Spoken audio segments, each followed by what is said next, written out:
A bulldozer went straight down into this ground in 1942.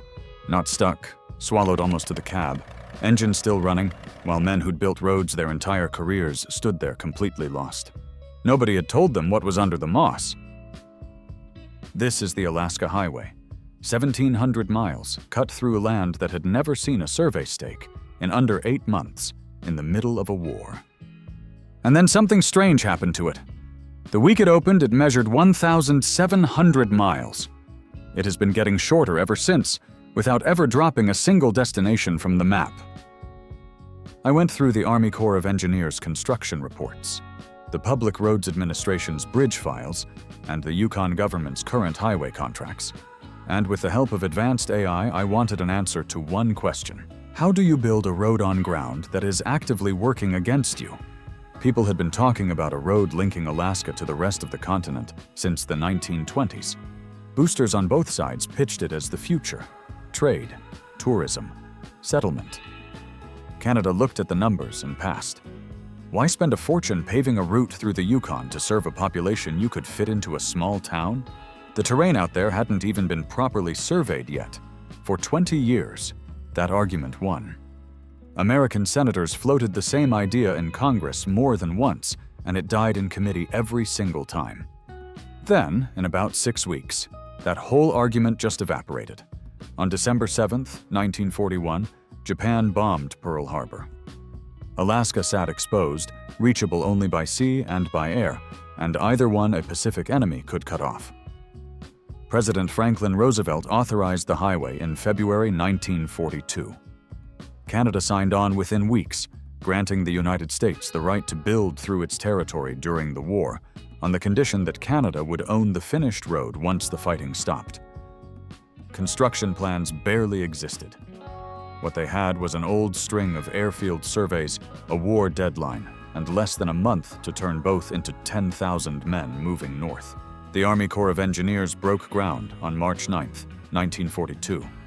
Within weeks, more than 10,000 soldiers were spread across 7 regiments, building in both directions at once, north and south, aiming to meet somewhere in the middle. 3 of those regiments, the 93rd, the 95th, and the 97th, were entirely African American, serving in a segregated army that had initially refused to send black troops north at all. When manpower ran short anyway, the army reversed course, though not evenly. The 95th got sent out with hand tools, while a white regiment nearby worked with the machinery. Equipment came north by boat and by air in numbers that are hard to picture. 174 steam shovels, 374 blade graders, 904 tractors, more than 5,000 trucks, and 250,000 tons of material, most of it useless without a road to move it on. A lot of it landed at the port of Valdez, or came overland by rail to Dawson Creek, since the road it was meant for didn't exist yet. So the crews built one on the fly. Surveyors worked roughly 10 miles ahead of the bulldozers, staking out the route in real time, and the crews behind them cleared and graded whatever those stakes told them to, 60 to 90 feet wide, without stopping to double-check the line. Speed came first. Quality would have to wait. That approach was about to get its first real test, on a river nobody had bridged before.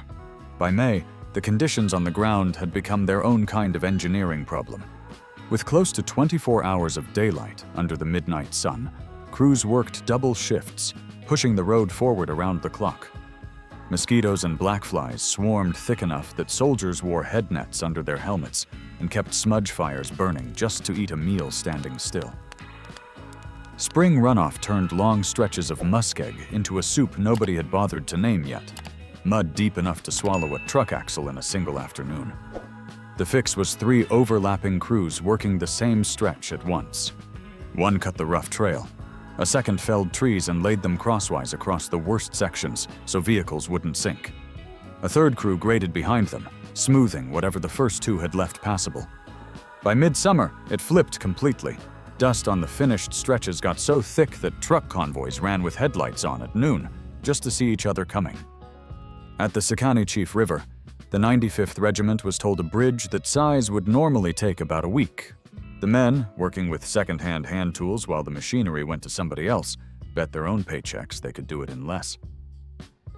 On June 24th, 1942, they finished it in roughly 84 hours, close to half the usual time, cutting and notching the timber trestle entirely by hand from spruce standing a few hundred feet from the bank. Shipping proper bridge lumber up from the south would have taken longer than the job itself. Here's what actually gets me about that story. The fastest work on this whole project came from the crew handed the worst equipment and the least credit. That's not an inspirational footnote. That's the actual record. 9 days later, the war stopped being background noise. On June 3rd and 4, Japanese forces bombed Dutch harbor and landed troops on Attu and Kiska in the Aleutians, actual American soil. The highway had turned into a live defense project overnight. Every regiment on the route now knew exactly what they were racing. They were about to hit something no bet and no timetable could speed up. By the start of September, the Corps had 460 miles left to build before winter. West of Kluane Lake, they ran straight into permafrost, ground that stays frozen for years at a stretch. The engineers had never worked with anything like it. So what do you do when the ground you're building on refuses to stay solid? Permafrost sits at around 30 degrees Fahrenheit, cold enough to look and feel like ordinary hard soil, right up until someone scrapes the vegetation off the top of it. That thin mat of moss and roots had been insulating the frozen ground underneath for centuries. Strip it away to grade a road, and the permafrost stops being permanent. It thaws, and the whole roadbed turns to soup, swallowing bulldozers whole in the worst spots. Add muskeg, the decaying swamp vegetation common across the route, and equipment could sink out of sight in ground that had looked perfectly solid an hour earlier. I keep coming back to this part. That bulldozer from the start of this video didn't get unlucky. It went down in the exact spot where a crew had just peeled back the one thing keeping the ground frozen. They'd caused the failure while trying to prevent it. The fix took about 6 weeks to work out. Their first instinct, scraping the thaw out and repacking the hole, only made it sink deeper. What finally worked was almost embarrassingly simple. Stop removing the insulating layer. Corduroy the surface with logs cut from the surrounding forest instead. Then bury that underfill, in some stretches building up 15 feet deep, so the road floated on top of the ground instead of cutting into it. They'd just learned the hardest lesson of the entire project. In the same season, 2 work crews were closing in on each other from opposite directions. On October 25th, 1942, the northbound and southbound crews finally met near Beaver Creek in the Yukon, closing the last gap in the Pioneer Road. The bulldozer drivers who broke through the final stretch of muskeg were Corporal Refined Sims Jr. of the all-black 97th Regiment and Private Alfred Jalufka of the white 18th Regiment. In a segregated army that had kept those 2 men's regiments apart for most of the project, that handshake made the front page. It took until June 14th, 1993, for veterans of the black regiments, the 93rd, 95th, and 97th, to be formally honored at the Pentagon for their part in it, work that had been quietly written out of the highway's own legend for 50 years. Their full story didn't reach print until decades later, in a book called We Fought the Road, built from interviews the Army had never bothered to collect at the time. The meeting point at Beaver Creek sat roughly 590 miles up from Dawson Creek, far enough into the bush that a supply truck needed the better part of 3 days, just to reach it. The official ceremony came weeks later, on November 20th, 1942, at a spot called Soldiers Summit overlooking Kluane Lake. Brigadier General James O'Connor cut the ribbon and told the crowd this might someday rank alongside the epics of Lewis and Clark. Here's the part that speech left out. What they'd actually built was a 12-foot wide pioneer trail with 3-foot shoulders, bare dirt instead of gravel, and grades as steep as 10%. It could carry a Jeep on a dry day. Carrying an actual war was a different question entirely.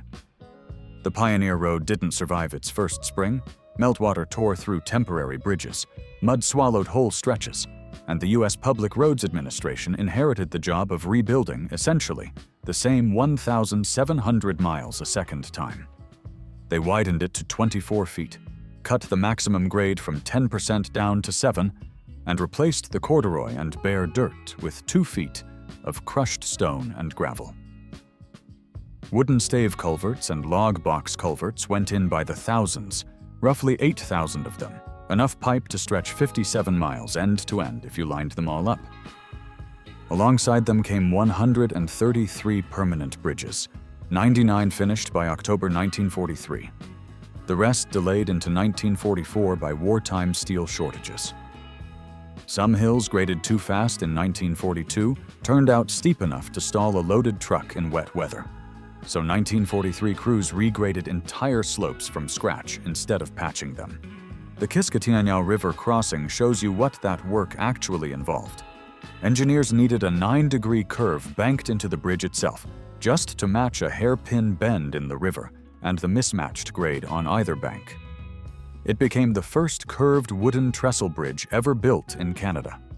Contractors shipped in 500,000 board feet of creosoted fir from the coast, enough lumber to frame something like 70 houses. The shipment arrived late, right into spring breakup, destroying the temporary bridge and scaffolding they needed to finish the job. In the cold months, crews built heated enclosures just to keep the concrete piers curing properly. The whole thing took 9 months to finish. By mid-1943, 81 different contractors had roughly 14,000 civilian workmen on site, running 6,000 pieces of heavy equipment between scrapers, power shovels, and portable sawmills. By the time the wartime bill came due, the total ran to $138 million. That kind of money would have bought a very different, much shorter road. Instead, it bought this one twice. Before any bridge existed, crossing the Peace River meant a ferry in summer and an ice road in winter. In May 1942, 12 soldiers died when the pontoon boat carrying their equipment across it sank. The community at Charlie Lake still marks that loss with a monument today. The permanent fix started that November. Crews built a suspension bridge, put up by Duffer and Paving and John A. Roebling's Sons, the same company behind the Brooklyn Bridge cables, anchored into a shale bluff on the north bank. It opened on August 30th, 1943, in under 9 months, 649 meters long, the longest span on the entire highway. It held for 14 years. The cut made into that shale bluff for the approach road turned out to be the real problem. Water worked its way into the exposed rock for over a decade, slowly turning solid shale into weak clay underground, invisible from the surface the whole time. On October 15th, 1957, the north abutment gave way in a landslide. 13 hours later, the 2 north spans came down into the river. Every community north to Whitehorse, 1,475 kilometers away, lost its highway connection overnight. Though remarkably, everyone walked away from it. This is the detail I find almost funny, in a dark way. The steel held, the cables held. Every single thing they'd actually engineered worked exactly as designed. The ground just quietly changed its mind underneath all of it. A new bridge went up within a year and still carries traffic today. That wasn't the last time this road would have to shrink to survive. Canada took formal ownership of its portion on April 1st, 1946, at a ceremony in Whitehorse. The highway stayed under military control until it opened to the public in 1948. A 6-year paving program starting in 1949 laid asphalt over the gravel one stretch at a time. But the more interesting number is the one nobody advertises. The road measured 1,700 miles the week it was declared finished in 1942. By 1964, it had shrunk to about 1,606 miles. By 2012, it was down to 1,387 miles. So which version of this story is actually true? The one where America built 1,700 miles of highway through the wilderness in 8 months? Or the one where they spent the next 80 years quietly taking miles back out of it? Engineers kept straightening the route, cutting dangerous curves, rerouting around washout-prone hills, closing loops the pioneer surveyors had staked out 10 miles ahead of a bulldozer in 1942, without much time to think it through. Every mile they removed was one they'd chosen to remove, not a destination they'd given up on. The Kiscataniao Bridge itself got bypassed in 1978, once trucks got too heavy for its curve to carry safely. The last stretch of original gravel wasn't paved over until 1992, exactly 50 years after the Pioneer Road first opened. I'll admit, that's the number in this whole build that surprised me the most. A road finished in 8 months has spent the 80 years since quietly getting shorter. On purpose, one straightened curve at a time. More than 300,000 vehicles make that drive every year now, on a road that somehow keeps changing length under their tires. What the project actually proved wasn't that the Army could outbuild permafrost. It proved that a government can do in 2 months, under enough pressure, what it had refused to fund for 20 years, and that the same speed guarantees decades of rebuilding afterward. But if you want to see what this road is actually up against, don't go to the Yukon.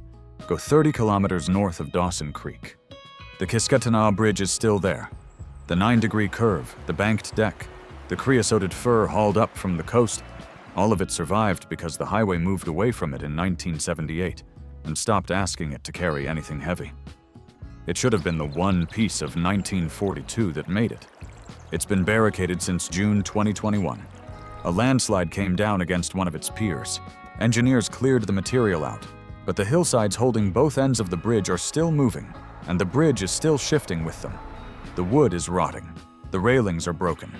The ministry is reviewing options and won't put a date on reopening. 64 years after the Peace River, it's the exact same story. The timber held. The trusses held. Every single thing anyone actually engineered is doing what it was designed to do. The ground just won't hold still underneath it. That's the real record of this road. Not 8 months. 80 years of the ground taking it back one piece at a time, and men going out every year to argue with it. Thanks for watching. Subscribe, and tell me in the comments which impossible build I should reconstruct next.